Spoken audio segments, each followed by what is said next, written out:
ಪಕ್ಷಗಳನ್ನ ಸೇರೋದಿಲ್ಲ. ನಾನು 2 ಆಪ್ಷನ್ ಮುಂದಿಟ್ಟಿದ್ದೇನೆ.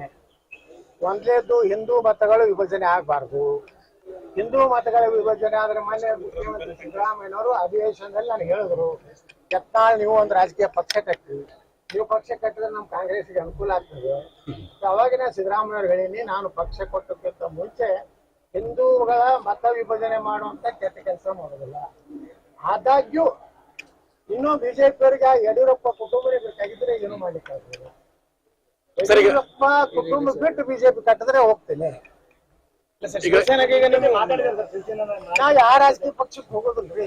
ನಿಮ್ ಜೊತೆ ಮಾತಾಡಿದಾರ ಸರ್? ನಾನು ಮಾತಾಡಿಲ್ಲ, ನನ್ನ ವಿಚಾರಣೆ ಇದೆ. ನಾನು ಹಿಂದುತ್ವ ಪರವಾಗಿ ಹೋರಾಡ್ತಾ ಇದ್ದೇನೆ ರಾಜ್ಯದಾಗ. ಮಂಡ್ಯ ಅಂತ ಮಂಡ್ಯದಲ್ಲಿ ಮನೆ ಕೆರೆಗೋಡಕ್ಕೆ ಹೋಗಿದ್ದೆ, ಸುಮಾರು 20,000 ಜನ ಸೇರಿದ್ರು. ಇಡೀ ಮಂಡ್ಯ ನಗರದಲ್ಲಿ ಎಲ್ಲ ಅಲ್ಲಿನ ಮಂಡ್ಯದ ಜನ ಹೂಗಳನ್ನ ನನ್ನ ತಲೆ ಮೇಲೆ ಹಾಕಿ ಆಶೀರ್ವಾದ ಮಾಡಿದ್ದಾರೆ. ಮುಂದಿನ ಸಲ ನೀವೇ ರಾಜ್ಯದ ಮುಖ್ಯಮಂತ್ರಿ ಆದ್ರೆ ಮಾತ್ರ ಹಿಂದೂಗಳಿಗೆ ರಕ್ಷಣೆ ಇದೆ. ಇದು ನಂದಲ್ಲ, ನಾ ಕ್ರಿಯೇಟ್ ಮಾಡಿದ್ದಲ್ಲ.